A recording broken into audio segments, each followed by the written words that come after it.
Industri baut dan mur itu sebenarnya kerajaan bisnis yang nilainya lebih dari 90 miliar dolar tiap tahunnya loh. Dan produk utamanya? Baut sama mur jumbo, yang nyatuin seluruh struktur industri jadi satu kesatuan. Ini bukan cuma potongan besi biasa yang diulir pakai mesin, tapi hasil dari proses lengkap yang melibatkan metalurgi, penempaan dengan tekanan super tinggi, perlakuan panas, dan uji mekanis yang ketat banget. Satu penyimpangan kecil aja di kualitas material, bentuk, atau kekuatan pengencangan bisa bikin sambungannya jadi nggak aman. Di video ini, kita bakal masuk ke dalam lini produksi yang bikin baut dan mur heksagonal jumbo, buat nunjukin gimana baja mentah berubah jadi fondasi mekanis dunia modern.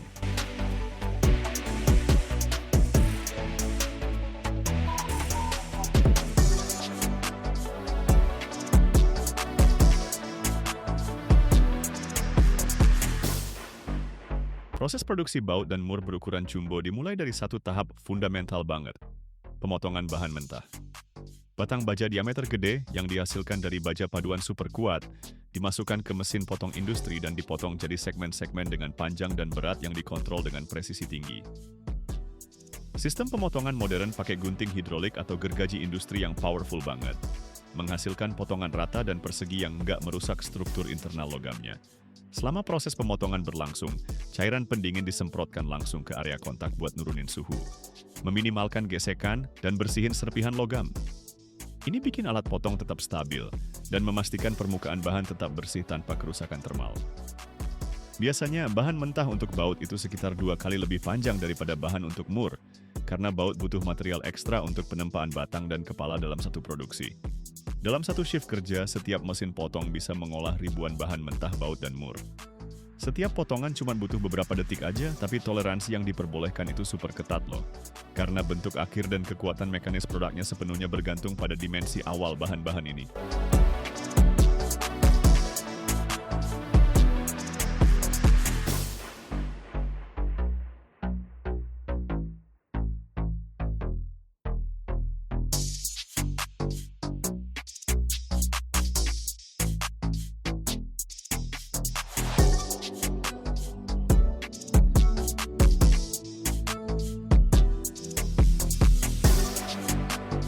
Setelah pemotongan bahan baku, baut dan mur masuk ke tahap pemanasan.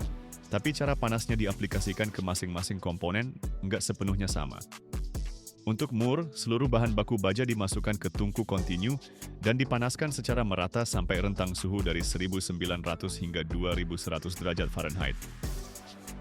Pemanasan seluruh bodi bikin bahan baku mencapai kondisi yang benar-benar plastis dan homogen, supaya saat penempaan logamnya bisa mengalir merata di dalam cetakan dan membentuk bodi heksagonal yang solid, sebelum lubang dalamnya dibor dan ulirnya dipotong. Suhunya dikontrol ketat banget buat mencegah pembakaran permukaan, sambil memastikan inti tengahnya tetap cukup lunak untuk pembentukan yang tepat. Baut sih dipanaskan dengan cara berbeda. Daripada memanaskan seluruh bahan baku, cuma bagian kepala batang baja aja yang melewati sistem pemanas induksi. Dalam hitungan detik, ujung depannya mencapai suhu penempaan dan menyala oranye merah terang, sementara batang di belakangnya tetap jauh lebih dingin. Metode pemanasan lokal ini memusatkan energi tepat di bagian yang perlu dibentuk jadi kepala heksagonal, mengurangi konsumsi energi keseluruhan, dan menjaga struktur mekanis batang baut, yang merupakan bagian penahan beban utama dari pengencang ini.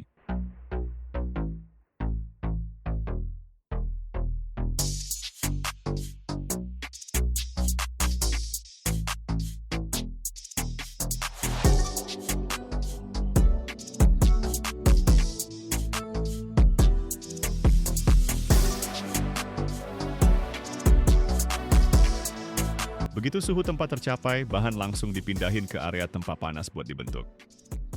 Buat mur, semua bahan yang udah dipanasin merata dimasukin ke dalam cetakan tempat tertutup, di mana mesin pres hidrolik super kuat bikin logamnya mengalir sesuai bentuk cetakan, jadi badan segi 6 yang padat.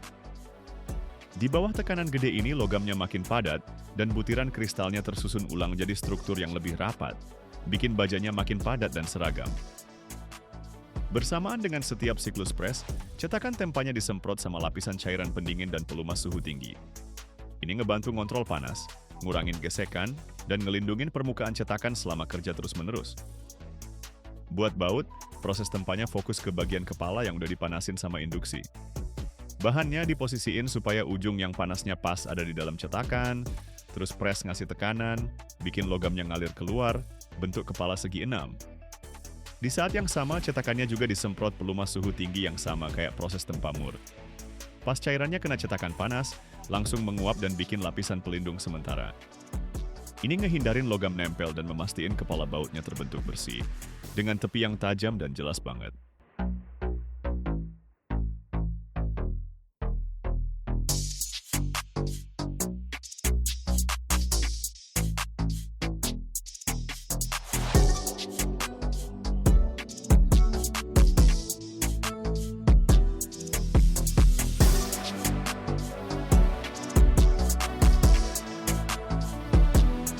Langsung setelah ditempa, baut dan mur langsung dimasukkan ke kontainer baja gede buat didinginkan secara alami di udara terbuka. Untuk komponen yang ukurannya besar, tahap pendinginan ini biasanya butuh waktu sekitar 30-60 menit. Dan bisa lebih lama lagi kalau masa bajanya emang banyak banget. Metode pendinginan pelan kayak gini ngebantu menghindari thermal shock, meminimalkan risiko retak mikroskopis, dan bikin bentuk sama struktur internal logamnya tetap stabil sebelum komponen-komponen ini lanjut ke tahap produksi berikutnya. Setelah dingin total, baut dan mur dipindahin ke tahap pembersihan permukaan. Di tahap ini mereka biasanya dimasukkan secara massal ke mesin pembersih drum putar atau mesin drum vibrasi. Drum yang berputar bergerak pelan dan stabil, menciptakan gesekan mekanis di seluruh permukaan baut dan mur. Proses ini ngehalusin sudut-sudut heksagonal dan bikin permukaan logamnya bersih, kering, dan seragam. Di jalur produksi skala besar, setiap batch bisa memproses dari beberapa ratus sampai beberapa ribu komponen sekaligus. Waktu tumbling biasanya bervariasi dari beberapa menit sampai beberapa puluh menit, tergantung ukuran komponennya dan tingkat kerak oksida yang nempel di permukaannya.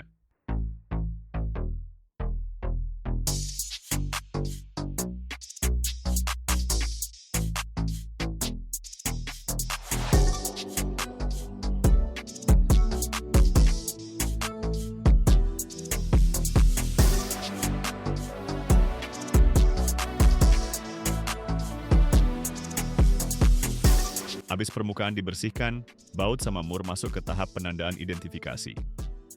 Buat mur, tanda-tandanya dicap langsung di badan segi 6, sementara buat baut ditaruh di bagian atas kepala bautnya. Simbol-simbol ini nunjukin kelas kekuatan, standar teknis, sama produsen dari tiap komponennya. Mereka berfungsi kayak kartu identitas resmi yang wajib ada di baut dan mur, supaya bisa disetujuin buat dipakai di struktur industri, mesin-mesin berat, sama proyek konstruksi skala gede.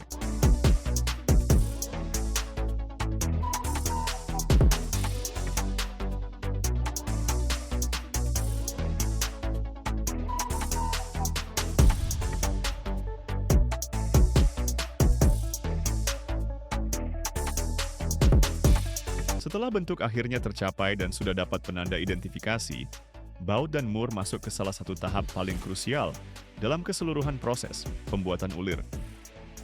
Proses pembuatan ulir pada baut biasanya dimulai dengan pembubutan ringan pada batangnya, buat dapetin diameter yang presisi dan permukaan yang cukup halus. Di mesin bubut, baut diklem kuat-kuat dan diputar dengan kecepatan stabil, sementara alat pemotongnya cuma meluncur di permukaannya aja untuk ngerapihin dimensi sebelum ulirnya dibuat. Setelah itu, benda kerjanya dipindahin ke mesin pembuat ulir, di mana 2 atau 3 roll pembuat ulir yang udah dilapisi profil ulir presisi, ditekan ke batang dengan tekanan tinggi banget. Pembentukan ulir dengan cara ini adalah proses pembentukan dingin yang nggak ngilangin material, tapi lebih ke deformasi permukaan batangnya, menciptakan ulir lewat aliran plastis logamnya. Ini ngasih ulir yang lebih kuat dengan ketahanan kelelahan yang lebih bagus dibanding ulir yang dipotong pakai alat pemotong. Buat mur, ulirnya dibuat dengan metode pemotongan. Pertama, mata bor khusus ngebor lubang vertikal, menembus pusat badan heksagonal. Terus tap, yaitu alat pemotong berputar dengan ulir luar, dimasukin ke dalam lubang. Saat dia maju, ujung pemotong tap nyayat material dari dinding lubang, ngebentuk profil ulir dalam yang presisi. Selama operasi pembuatan ulir berlangsung, cairan pendingin dan pelumas terus-menerus dialirin buat ngedinginin ujung pemotong, melumasi permukaan kontak dan nyuci serpihan logamnya.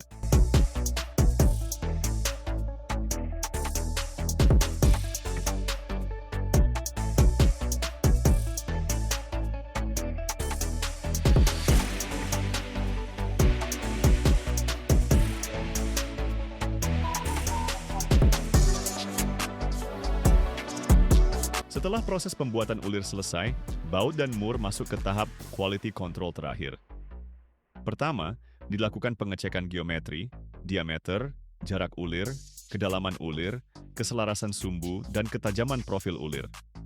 Ulirnya harus pas banget sama kalibrator ulir standar. Bahkan sedikit aja menyimpang, langsung reject.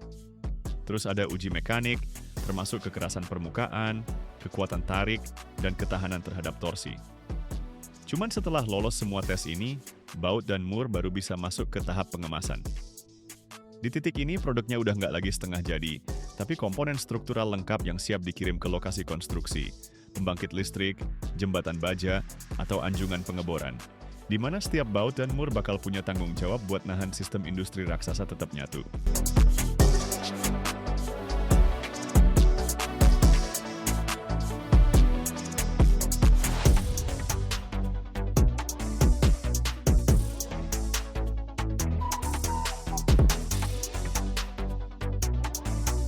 Dari batangan baja mentah lewat pemotongan bahan, pemanasan, penempaan, pembuatan ulir, kontrol kualitas sampai pengemasan, Baut dan Moore raksasa ini menyelesaikan perjalanan produksi yang presisi banget sampai detail terkecil.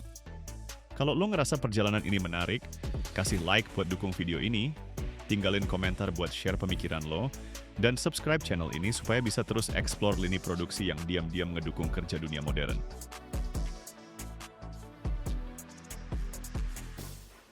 Setiap tahun, dunia memproduksi lebih dari 20 juta ton wall mineral, dan hampir setengah dari volume ini berasal dari Amerika Serikat.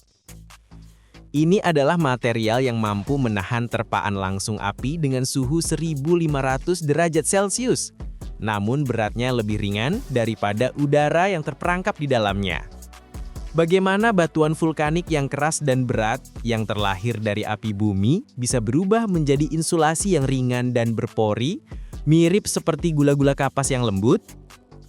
Bagaimana para insinyur bisa mengendalikan api yang mampu melelehkan batu untuk menciptakan ketenangan dan kehangatan di rumah kita? Dan yang paling penting, rahasia apa yang tersembunyi di balik pabrik-pabrik raksasa yang mengubah ton sampah industri kotor menjadi produk masa depan yang bersih dan aman? Tonton sampai akhir, karena setelah ini ada fakta yang akan mengubah pandangan Anda selamanya tentang bulu batu yang menakjubkan ini.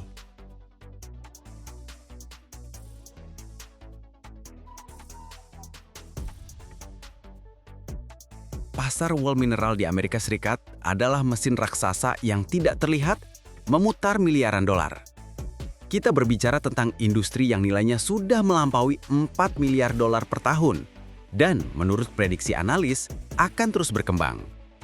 Ini berarti di seluruh negeri, dari hutan dingin Minnesota hingga gurun panas Arizona, semakin banyak pembangun dan pemilik rumah memilih sweater batu ini untuk dinding, atap, dan lantai mereka. Tapi sejarah material ini tidak dimulai di pabrik, melainkan jauh di dalam perut bumi, di jantung tambang yang bergemuruh. Dasarnya adalah basalt. Ini adalah batuan vulkanik gelap dan padat, material yang sama yang membentuk dasar samudra dan yang jutaan tahun lalu menyembur dari kawah gunung berapi. Tapi di sampingnya muncul mitra yang sama sekali tak terduga, terat.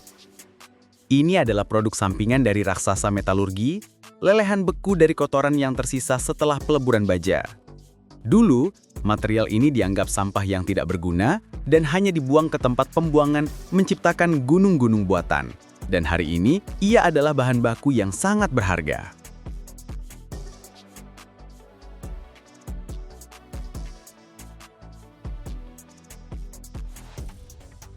Jadi, bayangkan resap keajaiban industri ini. Ambil beberapa bagian batuan basal pilihan yang telah dihancurkan untuk kekuatan. Tambahkan sedikit terak untuk memberikan sifat kimia yang diinginkan. Dan untuk ramah lingkungan serta menghemat energi, bumbui semuanya dengan murah hati menggunakan kaca daur ulang dan potongan wall mineral bekas. Semua bahan batuan ini dibawa ke pabrik dengan truk besar dan dituangkan ke dalam bunker raksasa. Dan sekarang dimulailah panas yang sesungguhnya, dalam arti kata yang sebenarnya. Dari bunker, campuran ini yang disebut batch, terus-menerus dialirkan ke menara vertikal yang besar, yaitu tungku kubah atau kupola. Ini adalah gunung berapi miniatur yang diciptakan oleh manusia. Kesini, seperti ke dalam lubang yang tak pernah kenyang, campuran batuan kita dan kokas dimuat berlapis-lapis. Kokas adalah bahan bakar khusus dari batu bara yang terbakar dengan panas yang sangat tinggi dan stabil.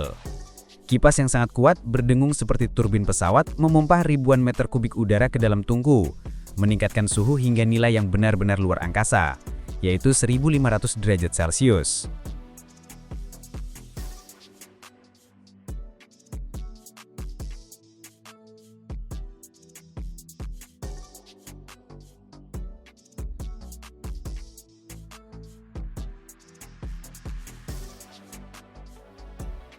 Pada suhu seperti ini, batu tidak memiliki sedikitpun kesempatan untuk bertahan.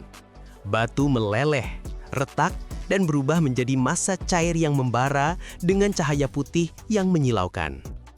Sungai api ini mengalir keluar dari tungku melalui saluran khusus yang dilapisi bata tahan api. Pemandangannya benar-benar memukau. Aliran batu cair yang terang dan menyilaukan memancarkan panas yang begitu dahsyat sehingga mustahil berdiri di dekatnya tanpa perlindungan khusus. Dan disinilah, saat keluar dari neraka ini, terjadi keajaiban yang sesungguhnya. Transformasi cairan kental dan berat menjadi serat ringan seperti kapas. Proses ini disebut pembentukan serat. Pernahkah Anda melihat bagaimana gulali dibuat? Ada pusat yang berputar tempat gula dituangkan dan benang-benang halus yang berterbangan ke segala arah. Prinsipnya sama di sini, tetapi bukan gula, melainkan batu cair. Dan bukan mesin kecil, melainkan sentrifugal raksasa. Aliran tipis lava batu ini jatuh ke beberapa cakram besar yang berputar dengan kecepatan luar biasa, mencapai ribuan putaran per menit. Ketika tetesan batu cair mengenai piringan seperti itu, gaya sentrifugal yang luar biasa besar langsung meregangkannya dan melemparkannya ke samping dalam bentuk serat yang sangat tipis, hanya beberapa mikron tebalnya. Ini 10 kali lebih tipis dari rambut manusia. Karena proses ini terjadi terus-menerus, dari piringan-piringan itu berterbangan awan benang-benang batu yang sangat panas. Ini mirip kekacauan berwarna keemasan yang bercahaya. Miliaran serat-serat yang sangat tipis ini saat mendingin di udara berubah menjadi massa ringan yang mirip wol. Hanya dalam sekejap, batu cair yang berat tadi menjadi ringan dan lembut. Tapi untuk saat ini masih berupa awan yang tidak berbentuk, yang perlu dikumpulkan menjadi satu. Sementara serat-serat masih berterbangan di udara di dalam ruang khusus, kabut halus dari bahan perekat disemprotkan ke atasnya dari ratusan nozzle. Ini adalah resin fenol formaldehida khusus yang menyelimuti setiap serat kecil. Awan serat yang dilapisi lem ini terbang lebih jauh dan masuk ke ruang pengendapan. Di dasar ruang ini terdapat konveyor lebar yang bergerak dengan sabuk berlubang. Dari bawah sabuk, kipas bertenaga tinggi menarik udara keluar, menciptakan vakum. Aliran udara terarah ini menarik serat ke bawah dan meletakkannya secara merata di atas konveyor, membentuk permadani tebal dan longgar. Ini sudah menyerupai insulasi masa depan, tetapi masih lembut dan lemnya belum mengeras. Ketebalan permadani ini diatur oleh kecepatan konveyor. Semakin lambat bergerak, semakin tebal lapisan yang mengendap. Dan permadani berbulu berwarna kuning keemasan ini yang menyerupai gulungan kue bolu raksasa siap untuk tahap akhir, yaitu pemanggangan.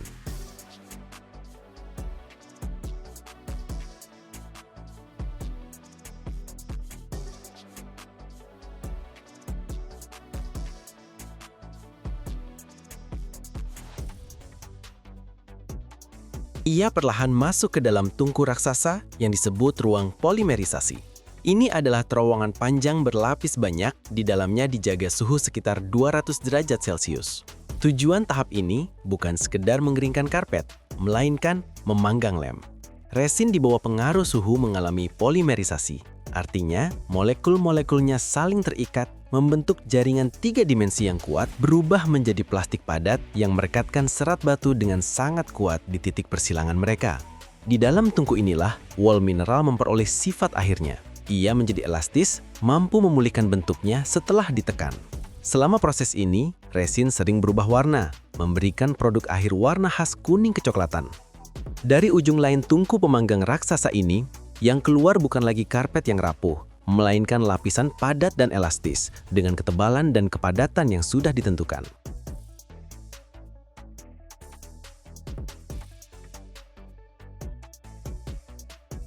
Namun, bahan ini masih berbentuk lembaran tak terbatas. Saatnya memberikan tampilan yang layak jual.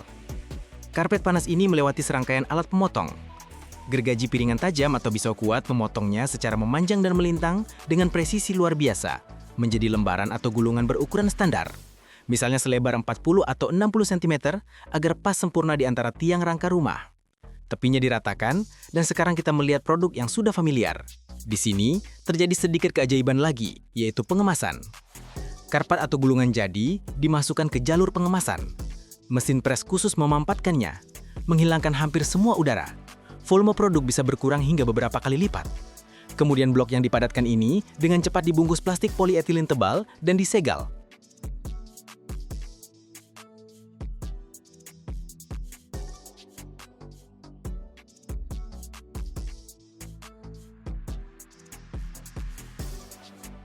Ini dilakukan untuk menghemat ruang yang sangat besar selama pengangkutan dan penyimpanan.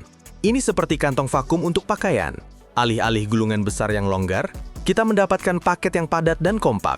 Dan ketika tukang bangunan di lokasi memotong plastiknya, wall mineral akan mendesis mengambil udara dan seperti pegas, mengembang kembali ke ukuran semula hanya dalam hitungan detik. Paket-paket jadi disusun di palet oleh manipulator robotik, dibungkus dengan plastik stretch, dan forklift membawanya ke gudang atau langsung ke bak truk. Dan begitu, ketika truk berikutnya keluar dari gerbang pabrik, perjalanan kita berakhir. Kita telah menelusuri bagaimana batu padat biasa, setelah melewati jantung api tungku, menjadi kepompong berteknologi tinggi yang akan menyimpan kehangatan, ketenangan, dan keamanan di rumah seseorang selama puluhan tahun.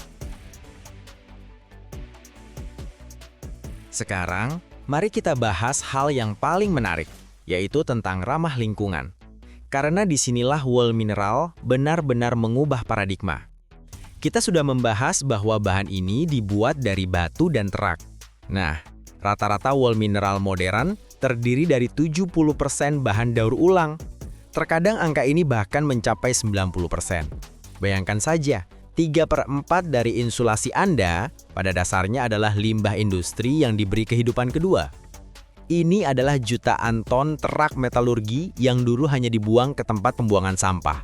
Namun kini, diubah menjadi produk berteknologi tinggi. Ini adalah salah satu contoh paling cemerlang dari ekonomi sirkular, di mana limbah dari satu produksi menjadi harta karun bagi produksi lainnya.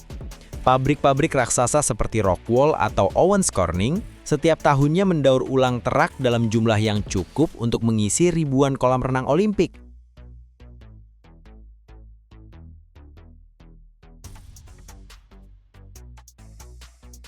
Tapi itu belum semuanya. Kekuatan super kedua adalah akustik. Karena strukturnya yang padat dan serat acak, wall mineral adalah penyekat suara yang luar biasa. Ia tidak hanya memblokir suara, tetapi menyerapnya. Ketika gelombang suara memasuki ketebalan material, mereka dipaksa melewati labirin miliaran serat batu, kehilangan energi, dan melemah. Itulah mengapa material ini sangat disukai tidak hanya di rumah tinggal untuk perlindungan dari tetangga yang berisik, tetapi juga di studio rekaman profesional, bioskop, dan bahkan di antara lantai agar tidak mendengar suara langkah kaki dari atas. Ini seperti memasang modesnya pribadi di dinding, dan akhirnya rahasia yang dijanjikan di awal. Meskipun wall mineral terasa lembut, setiap seratnya adalah jarum mikroskopis dari batu. Saat bekerja dengannya, jarum-jarum ini dapat menyebabkan iritasi mekanis pada kulit, gatal yang terkenal itu. Dan meskipun teknologi modern telah membuat serat lebih aman, bulu batu ini akan selalu mengingatkan tentang sifat aslinya yang keras, menuntut rasa hormat dan kehati-hatian. Setiap tahun, di dunia ini diproduksi lebih dari 100 juta meter kubik papan MDF. Bayangin nih, kalau semua papan itu disusun, jadi jalan dengan lebar 10 meter, kita bisa mengelilingi seluruh planet lewat garis khatulistiwa. Dan ini terjadi setiap tahun loh. Tapi jarang yang tahu kalau panel mulus sempurna ini bukan dibuat dari kayu utuh, melainkan dari sampah, serbuk gergaji, potongan sisa, dan koran bekas. Gimana caranya debu biasa bisa berubah jadi material yang mengubah industri furnitur? Dan rahasia apa yang tersembunyi dalam prosesnya, di mana uap, resin, dan tekanan ratusan ton mengubah kekacauan jadi kesempurnaan? Tonton sampai akhir ya, kamu bakal lihat apa yang tersembunyi di balik setiap kilo furnitur di rumahmu.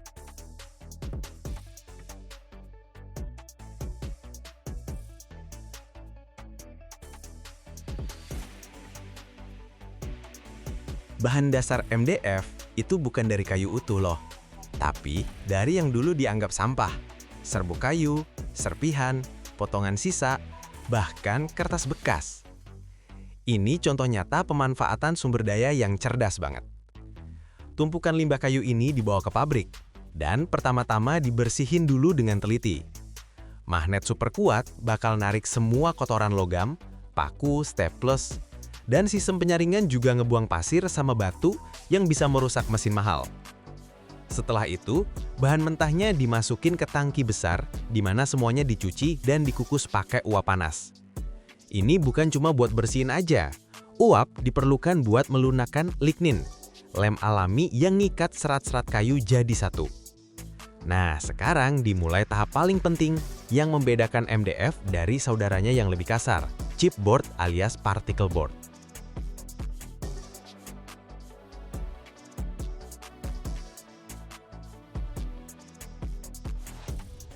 Serpihan kayu yang udah dipersiapkan dan dilunakkan tadi dimasukkan ke mesin yang namanya defibrator atau refiner. Bayangin deh, dua piringan logam gede banget, kayak batu giling di penggiling, yang berputar saling mendekat dengan kecepatan super cepat. Di permukaannya ada pola rumit dari tonjolan tajam dan alur-alur. Bubur kayu masuk di antara piringan ini, terus mereka beneran menyisirnya jadi bagian-bagian kecil banget, merobek jadi serat-serat kayu terpisah. Ini udah bukan serpihan lagi loh. Ini kayak kapas yang lembut, basah, atau tepung kayu butuh. Kita baru aja mendekonstruksi kayu sampai ke komponen dasarnya. Selanjutnya, massa berserat ini perlu dikeringkan, tapi harus dilakukan super cepat sebelum seratnya mulai nempel satu sama lain. Makanya, mereka ditiup ke dalam pipa pengering panjang yang panas.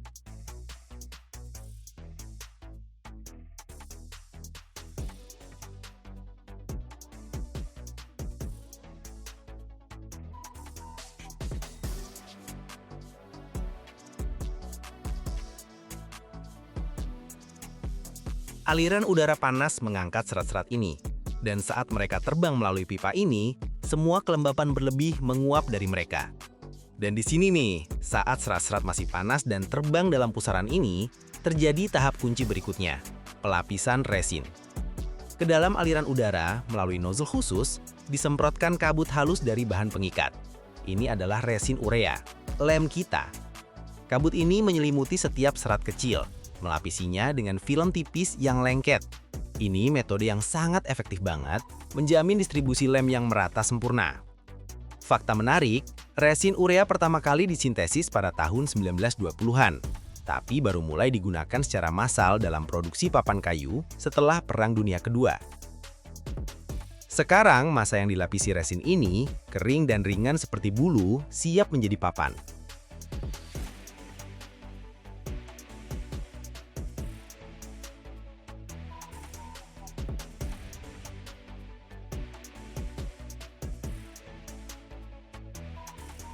Campuran ini masuk ke mesin pembentuk. Serat-serat yang mengalir mengendap di atas konveyor lebar yang bergerak, membentuk karpet tebal, longgar, dan super rata.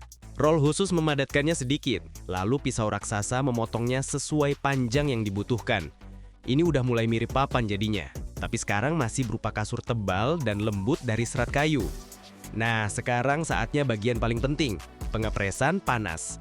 Karpet longgor ini masuk ke mesin pres raksasa. Bisa jadi pres bertingkat yang menekan tumpukan papan sekaligus, atau pres kontinu yang kayak ban berjalan gede banget. Di sini, karpet kita kena dua faktor kuat sekaligus. Pertama, tekanan yang luar biasa gede. Pelet pres ini menekan kasur longgar kita dengan kekuatan ratusan ton, mengurangi ketebalannya beberapa kali lipat, dan memeras semua udaranya keluar. Serat-serat kayu ini ditekan rapet banget satu sama lain sampai membentuk struktur yang super padat. Kedua, suhu tinggi, 200 derajat Celcius. Panasnya ini bikin dua hal. Dia mengaktifkan resin, membuatnya berpolimerisasi dan merekatkan serat-serat jadi satu kesatuan yang solid banget, sambil menguapkan sisa kelembapan yang keluar dari papan dalam bentuk uap mendesis. Dalam beberapa menit di pelukan baja ini, karpet yang tadinya berantakan berubah jadi papan MDF yang keras, padat, rata sempurna, dan masih panas banget. Tekanan di mesin pres modern bisa mencapai 50 kg per sentimeter persegi. Kira-kira kayak ada sapi dewasa berdiri di atas area seukuran perangko. Setelah proses press, papan-papan panas ini nggak bisa langsung ditumpuk itu aja. Mereka perlu didinginkan dulu buat menghilangkan tegangan internal.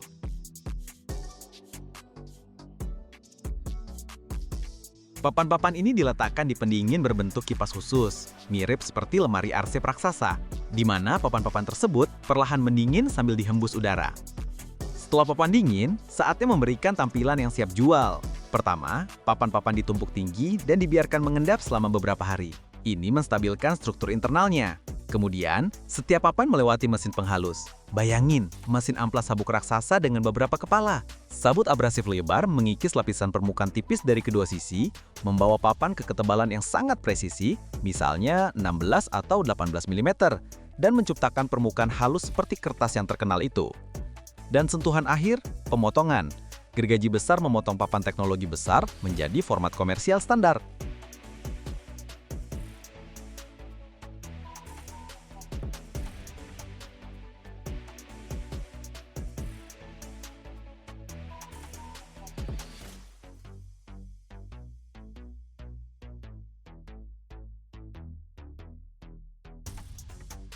Setelah itu, setiap batch produksi melalui kontrol kualitas yang super ketat. Dicek kepadatannya, kekuatannya, ketebalannya, dan kualitas permukaannya. MDF modern punya kepadatan sekitar 600-800 kg per meter kubik. Ini 1,5 kali lebih padat dari kayu pinus alami loh. Papan MDF yang sudah jadi dan mulus banget ini kemudian diberi label, dikemas, lalu dikirim ke pabrik-pabrik furniture, di mana mereka bakal jadi bahan dasar untuk barang-barang elegan dan stylish di rumah kita. Diam-diam nunjukin betapa mulianya perjalanan yang bisa ditempuh debu kayu biasa. Pasar MDF global itu mesin raksasa yang ngegulung lebih dari 25 miliar dolar per tahun.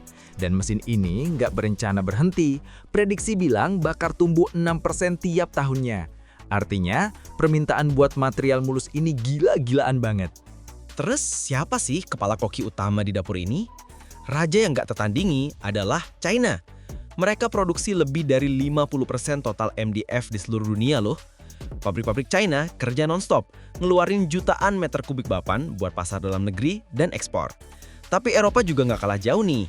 Ada pemain kuat kayak Jerman, Polandia, sama Turki yang produksi jutaan meter kubik papan berkualitas tinggi. Produsen Jerman khususnya terkenal banget sama teknologi inovatif mereka dan kontrol standar lingkungan yang super ketat. Nah, sekarang soal volume. Tiap tahun di seluruh dunia diproduksi sekitar 100 juta meter kubik MDF. Angka ini gede banget sampai susah dibayangin. Yuk kita coba bayangin. Bayangin sebuah jalan.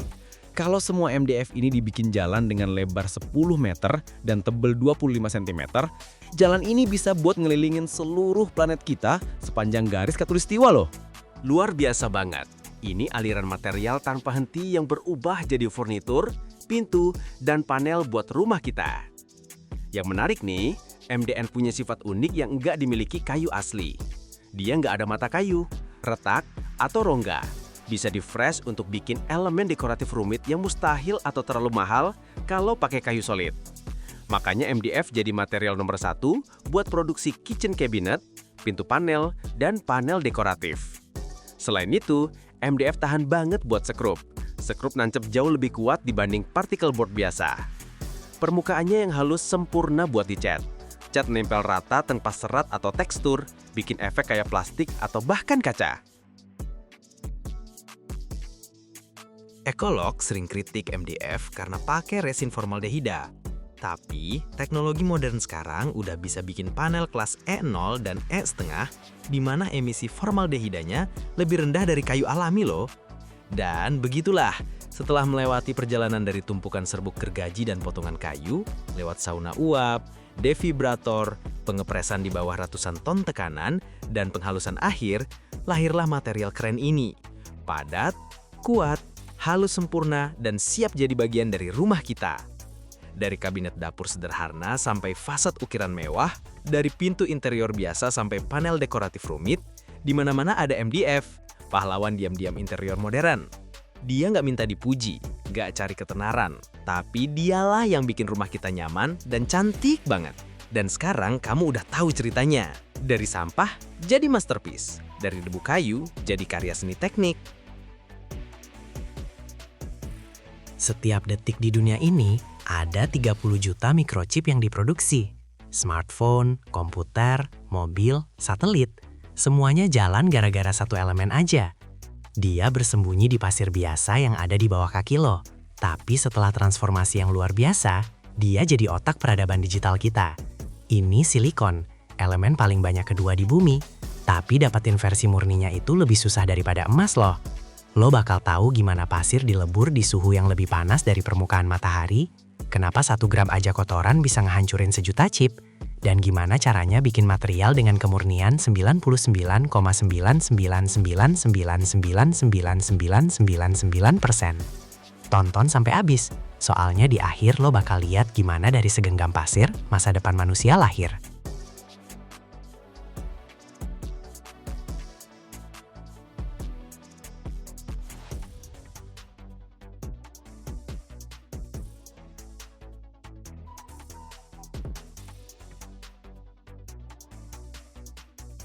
Sejarah silikon dimulai tahun 1824, waktu ahli kimia Swedia John Jacob Berzelius pertama kali berhasil ngeisolasi elemen ini dari silika.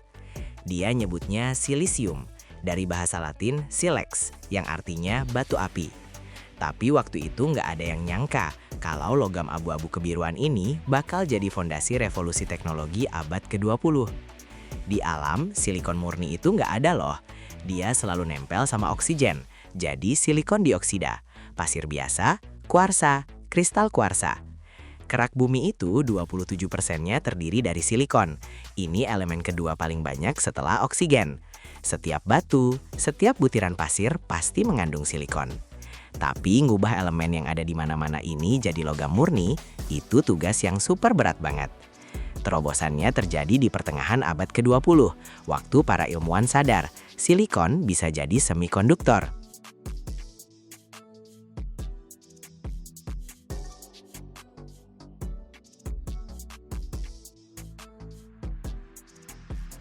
Ini artinya dia bisa ngalirin listrik lebih bagus dari isolator, tapi lebih jelek dari logam.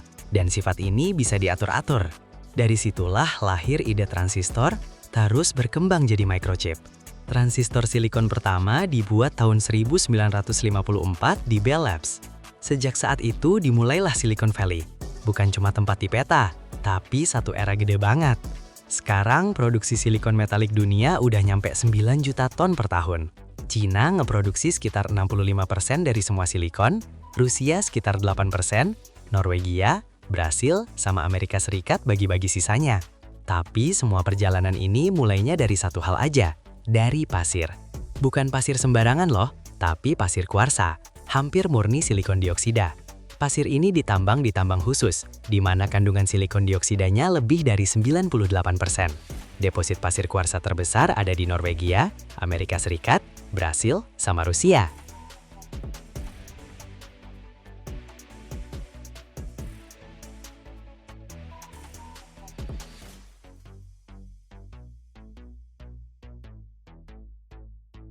Ekskavator gede banget ngeruk pasir putih yang mirip gula, terus ngangkutnya ke truk dam. Pasir ini dibawa ke pabrik metalurgi, tempat dimulainya alkimia zaman sekarang. Di gudang industri yang super gede, ada tungku yang bentuknya kayak pesawat luar angkasa, tungku busur listrik. Tingginya sampai 10 meter, diameternya 6 meter. Di dalamnya ada 3 elektroda grafit gede banget, masing-masing setebal tiang telegraf. Waktu dialirin listrik puluhan ribu ampere, muncul busur listrik di antara elektroda, kayak petir mini. Suhunya bisa sampai 2000 derajat Celcius.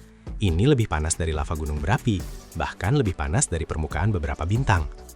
Pasir kuarsa yang udah dicampur sama karbon, serpihan kayu, batu bara, atau kokas minyak, dimasukin ke tungku. Mulai deh proses reduksi karbotermik, reaksi kimia di mana karbon ngerebut oksigen dari silikon dioksida.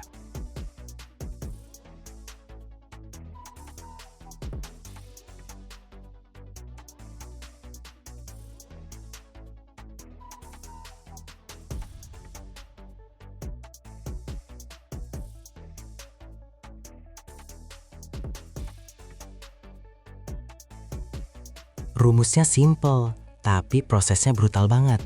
Silikon dioksida plus karbon di suhu 2000 derajat jadi silikon cair dan gas karbon monoksida.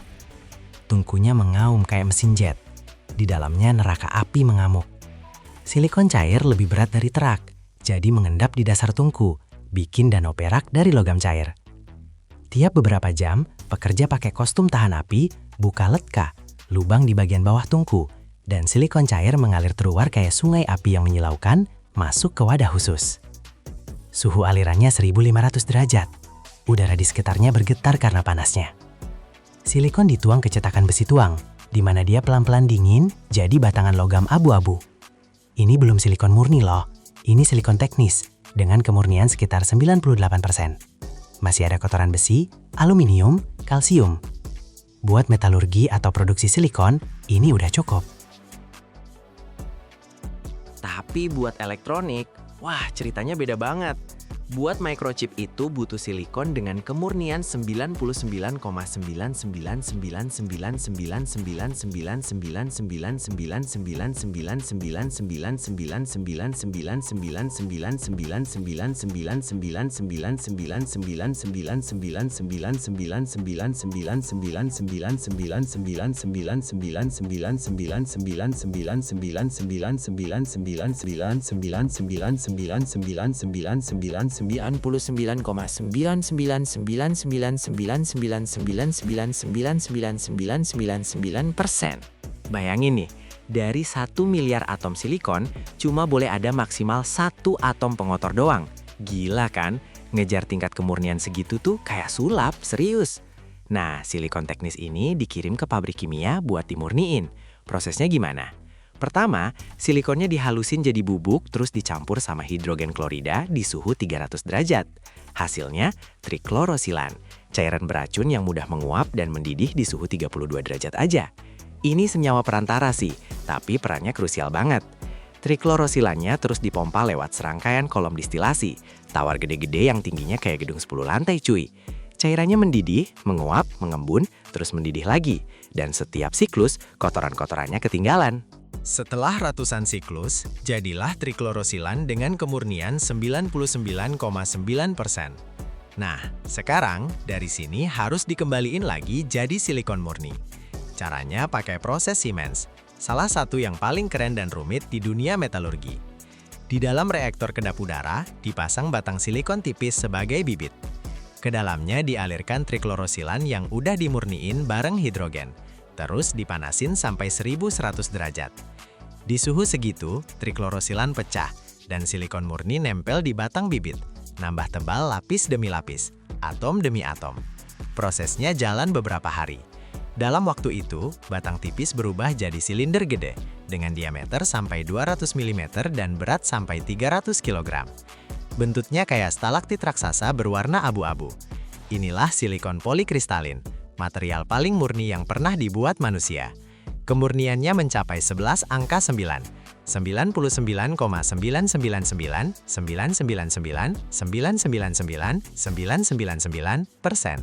1 kilogram silikon kayak gini harganya dari $20–50, puluhan kali lebih mahal daripada yang industrial.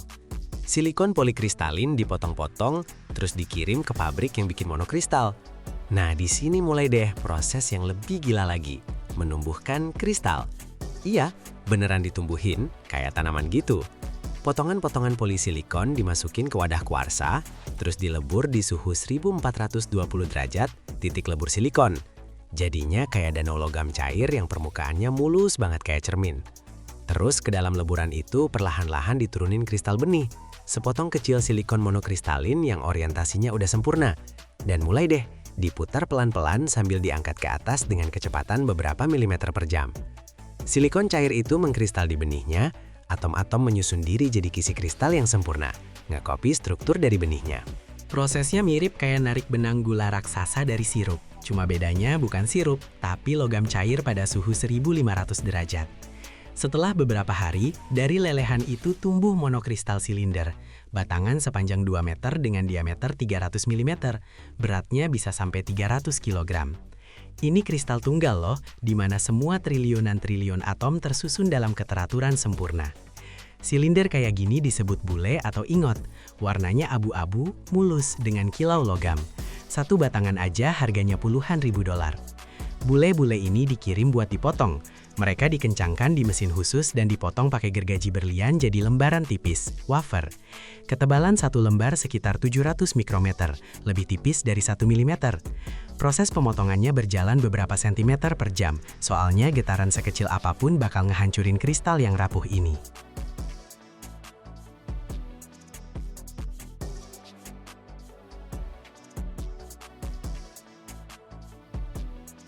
Dari satu batang ingot bisa dapat ribuan wafer silikon. Setiap wafer dihalusin dan dipoles sampai kinclong abis kayak cermin. Permukaannya harus benar-benar rata banget. Toleransi cuma 1 nanometer doang di area seluas 300 mm. Bayangin deh, kayak ngeratain lapangan bola sampai presisi setipis rambut manusia gitu loh. Wafer silikon yang udah jadi ini adalah dasar buat semua mikroelektronik. Di atasnya pakai metode fotolitografi, ditambahin microchip, miliaran transistor yang ukurannya cuma beberapa nanometer aja. Satu wafer diameter 300 mm bisa muat sampai ribuan prosesor atau puluhan ribu chip memori. Habis proses etching, doping, sama pelapisan kontak logam, wafernya dipotong-potong jadi chip terpisah. Setiap chip itu udah jadi mikroprosesor lengkap, siap jadi otak smartphone, komputer, atau mobil. Seluruh perjalanan dari pasir sampai jadi prosesor butuh waktu berbulan-bulan dan lewatin puluhan pabrik di berbagai benua.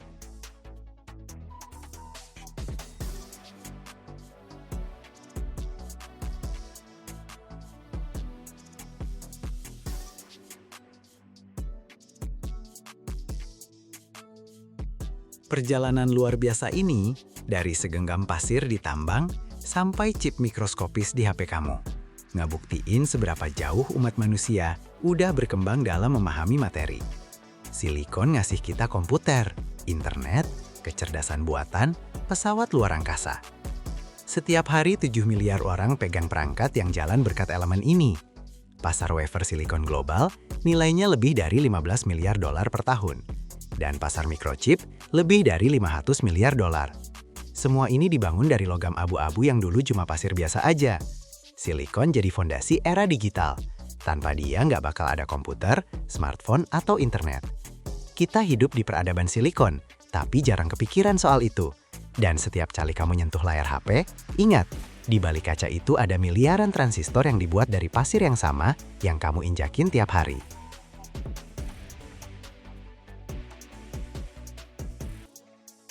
Bayangin aja, ada bongkahan logam seberat 130 ton. Ukurannya kayak rumah 3 lantai, berputar dengan kecepatan 100 putaran per menit. Itu propeller supertanker, tenaga penggerak paling gede yang pernah dibuat manusia. Setiap detiknya, propeller ini ngedorong 200.000 ton muatan ke depan. Satu ayunan bilahnya ngasilin tenaga setara 50 mobil. Tapi yang paling gila, raksasa ini dicor sebagai satu kesatuan utuh. Nggak ada las, nggak ada baut, satu bongkahan solid dari perunggu atau baja. Gimana caranya manusia bisa ngecor struktur logam sebesar rumah? Lo bakal tahu kenapa propeller ini butuh 2 minggu buat dingin, gimana prosesnya dikerjain 3 minggu di mesin, dan kenapa retakan sekecil apapun bisa bikin kapal tenggelam. Tonton sampai habis, di akhir lo bakal lihat skala kegilaan engineering yang gerakin lautan. Ini cerita tentang gimana raksasa laut dilahirkan.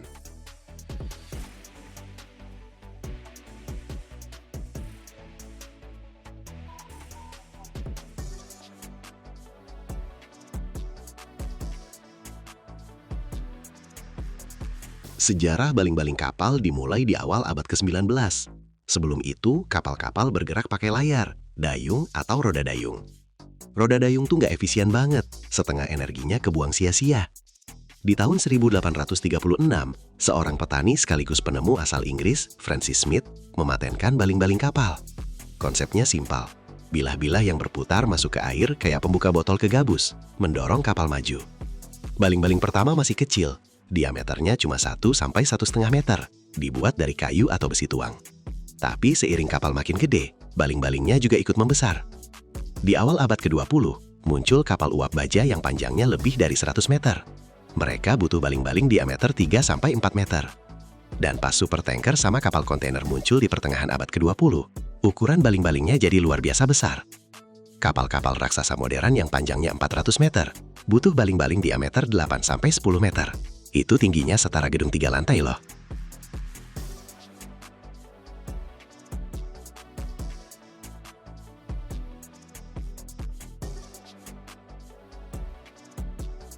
Baling-baling kapal terbesar di dunia dibuat buat kapal kontainer Emma Maersk, salah satu kapal paling gede di planet ini. Diameternya 9,6 meter, beratnya 131 ton. Bayangin aja, itu kayak 2 tank digabung atau 17 gajah. Baling-balingnya punya 6 bilah, masing-masing seukuran mobil sedan. Luas permukaan semua bilahnya sekitar 70 meter persegi. Itu kayak apartemen gede banget. Mesin kapalnya ngasilin tenaga 109.000 tenaga kuda. Semua tenaga itu disalurin lewat satu baling-baling doang. Waktu ngebut penuh, ujung bilahnya ngiris air dengan kecepatan 200 km per jam. Tekanan air di bilahnya puluhan ton per meter persegi. Kalau ada retak dikit aja, cacat tuangan dikit, baling-balingnya bakal robek jadi berkeping-keping gara-gara gaya sentrifugal. Kapalnya bakal mogok di tengah samudra. Makanya, bikin baling-baling kayak gini tuh skill tingkat dewa dalam metalurgi sama teknik mesin. Salah dikit aja nggak boleh.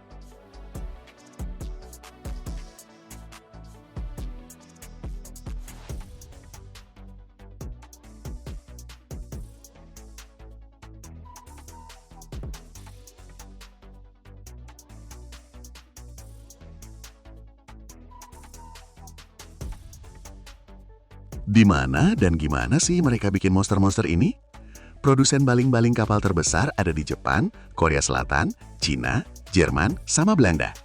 Yang paling terkenal itu perusahaan Jepang Nakashima. Terus ada Mecklenburg Metal Guss dari Jerman, sama Wärtsilä dari Belanda. Mereka punya bengkel pelecoran yang gede banget, sebesar lapangan bola, plus crane yang bisa ngangkat sampai 200 ton loh. Prosesnya dimulai dari desain dulu. Para insinyur ngehitung bentuk bilahnya pakai superkomputer. Sudut kemiringan, lengkungan, ketebalan, semuanya ngaruh ke efisiensi. Baling-balingnya harus bisa bikin daya dorong maksimal, tapi kavitasinya minimal. Itu loh, gelembung air yang bisa ngerusak logam. Kalau salah dikit aja dalam perhitungan, baling-balingnya bakal nggak efisien atau cepat rusak.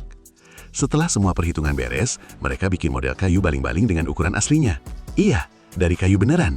Diameternya 9,5 meter gitu. Para pengrajin ahli ngukir model ini selama berminggu-minggu, pakai gambar teknik sama template. Akurasinya harus presisi sampai milimeter. Model kayu ini jadi dasar buat bikin cetakan pengecoran.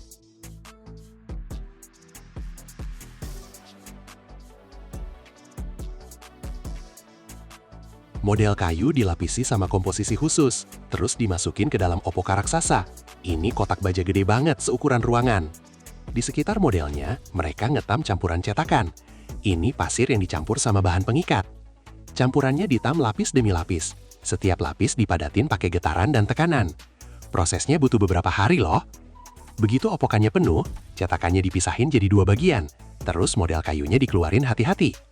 Nah, yang tersisa adalah rongga berbentuk baling-baling, negatifnya. Permukaan dalam cetakan dilapisi bahan tahan api, supaya logam cair nggak ngerusak pasirnya. Habis itu, kedua bagian cetakannya disambungin lagi dan dikencengin pakai baut baja. Cetakannya harus kuat nahan tekanan 130 ton logam cair. Mereka pasang sistem saluran tuang, jalur buat logam masuk ke dalam cetakan. Semuanya dihitung, biar pengisiannya merata, tanpa gelembung udara atau sambungan dingin. Cetakannya udah siap nih, sekarang dimulai bagian yang paling keren, peleburan logamnya.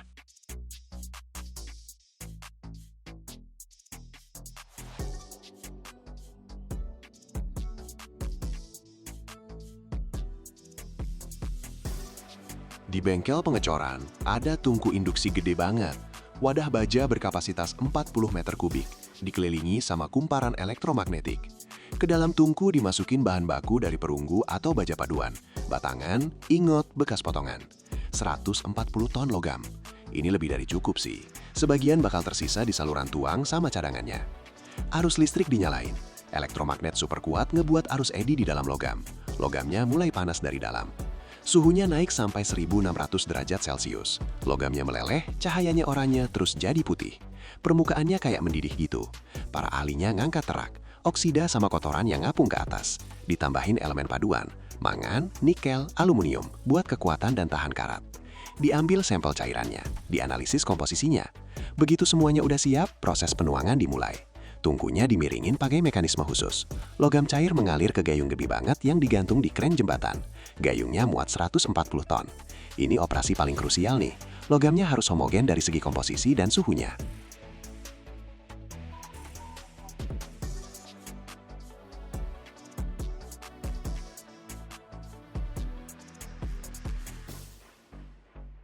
Derek nyangkat bakit ke cetakan. Logamnya cahayanya putih menyilaukan banget. terang sampai nggak bisa lihat langsung kalau nggak pakai kacamata hitam. Suhu di sekitarnya naik sampai 60 derajat, padahal baketnya masih 10 meter jauhnya loh. Para pekerja pakai kostum tahan panas warna silver, ngatur proses penuanannya. Mereka buka katup baketnya.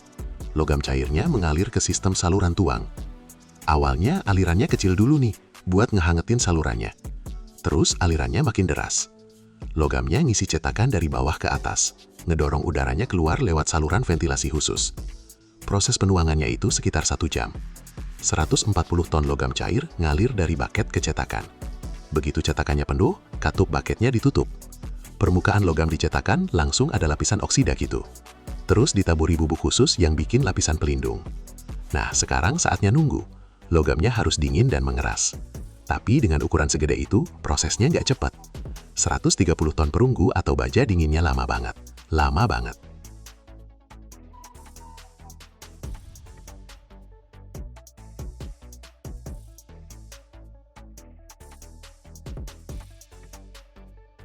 Dua minggu, 14 hari cetakan itu nggak disentuh sama sekali. Di dalamnya perlahan terjadi kristalisasi. Logam cair berubah jadi logam padat. Suhu turun beberapa derajat per jam. Kalau pendinginannya terlalu cepat, bakal bikin retak gara-gara penyusutannya nggak merata. Kalau terlalu lambat, butiran logamnya jadi gede banget, dan itu bikin kekuatannya turun. Insinyurnya kontrol prosesnya pakai termokopel, sensor suhu yang dipasang di dalam cetakan. Setelah 2 minggu, cetakan dibongkar. Kotak cetakan diangkat pakai derek, terus dibuka. Pasir cetakannya dituang keluar, ngebuka bagian coran. Yang kelihatan baling-baling raksasa yang tertutup kerak hitam. Beratnya 150 ton, 20 ton lebih berat dari produk jadinya. Logam ekstra itu membeku di saluran tuang, cadangan logam cair sama bagian lebihan. Baling-balingnya dipindahin ke rak khusus. Dimulai deh proses pemesinan, mengubah coran kasar jadi baling-baling kapal yang sempurna. Dan ini butuh 3 minggu lagi loh.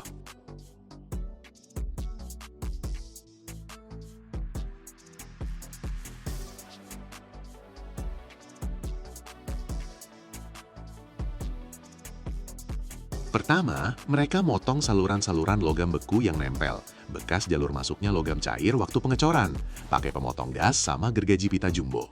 Potongan yang dibuang itu beratnya bisa beberapa ton loh, nanti juga bakal dileburin lagi. Terus mulai deh proses pembentukan kasar pakai mesin bubut fries. Ini mesinnya gede banget guys, rangka mesinnya panjangnya 20 meter, kepala friesnya beratnya 10 ton. Baling-balingnya dipasang di meja putar. Mata fries nyikis bagian yang lebih, logam ekstra yang emang disiapin buat dipotong. Serpihannya berterbangan spiral gede-gede, setebal jari. Dalam satu shift, mereka bisa ngikis logam sampai bertontonan. Mereka fries bagian hub, bagian tengah baling-baling yang nantinya dipasang ke poros. Lubangnya diameter 1–1,5 meter, harus benar-benar bulat sempurna dan presisi. Akurasinya sampai 1/10 mm nih. Abis itu baru deh ngerjain bilah-bilahnya. Tiap bilah di-fry sesuai profil yang rumit banget. Sisi depan, sisi belakang, cekungan, punggung. Profilnya berubah-ubah dari pangkal sampai ujung bilah. Ini permukaan 3 dimensi dengan lengkungan ganda. Mesinnya dikendaliin komputer pakai program yang dibuat berdasarkan data desain proyeknya.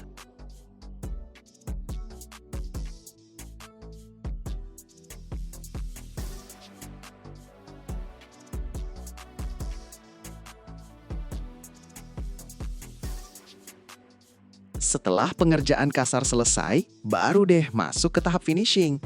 Pisau fries dengan mata yang halus banget ngerjain permukaan baling-balingnya. Cuma ngilangin 1/sekian milimeter doang. Permukaannya jadi mulus. Terus abis itu poles. Pakai roda abrasif sampai baling-balingnya mengkilap. Ini penting banget loh. Kalau permukaannya kasar, bakal nambah hambatan air dan bikin kavitasi. Permukaan yang sempurna bisa ngurangin konsumsi bahan bakar kapal sampai beberapa persen. Nah, buat kapal tanker raksasa, ini artinya hemat jutaan dolar setahun. Abis diproses, baling-balingnya ditimbang dan dibalancing. Titik beratnya harus pas banget di tengah poros putaran. Kalau enggak, nanti bakal bikin getaran yang bisa ngerusak bearing dan bahkan merusak badan kapal. Balancingnya dilakukan dengan cara ngebor lubang-lubang kecil di tempat yang tepat. Tahap terakhir, kontrol tanpa merusak. Baling-balingnya dironkan, dicek pakai ultrasound, diperiksa dengan metode magnet serbuk. Tujuannya nyari cacat internal, rongga, retakan, kotoran yang nyangkut. Kalau ketemu cacat yang parah, baling-balingnya ditolak. 130 ton logam dan sebulan kerja keras langsung masuk tong sampah. Harga satu baling-baling kayak gini dari 1–3 juta dolar. Jadi gitu, setelah perjalanan panjang dari model kayu, lewat panasnya neraka 1600 derajat, dan 140 ton logam cair, Lewat 2 minggu pendinginan dan 3 minggu pengerjaan di mesin-mesin raksasa, lahirlah baling-baling kapal. Jantungnya supertanker, nadi si raksasa samudra. Satu gumpalan logam solid sebesar rumah dengan berat 130 ton, mampu mentransmisikan 100.000 tenaga kuda. Ini kemenangan besar dari pemikiran teknik dan keahlian metalurgi. Setiap kali lo lihat kapal kontainer di Cakrawala atau tanker minyak di pelabuhan, ingat ya, di bawah air ada titan yang berputar, lahir dari api dan diasah sampai sempurna. Monolit dari perunggu atau baja, setiap sentimeter perseginya tahan tekanan sampai bertonton. Baling-baling yang mendorong maju setengah perdagangan dunia. 90% semua kargo diangkut lewat laut. Ini cerita tentang raksasa-raksasa buatan manusia. Tentang gimana umat manusia belajar mencetak logam sebesar rumah dan mengolahnya dengan presisi sampai milimeter. Baling-baling kapal bukan sekedar gumpalan logam. Ini simbol kekuasaan manusia atas samudra. Simbol teknologi yang berhasil menghubungkan benua-benua. Dari model kayu sampai realitas baja. Perjalanan selama 5 minggu dan jutaan dolar. Perjalanan yang diulang ratusan kali setahun di pabrik pengecoran di seluruh dunia. Biar armada planet ini terus bergerak maju.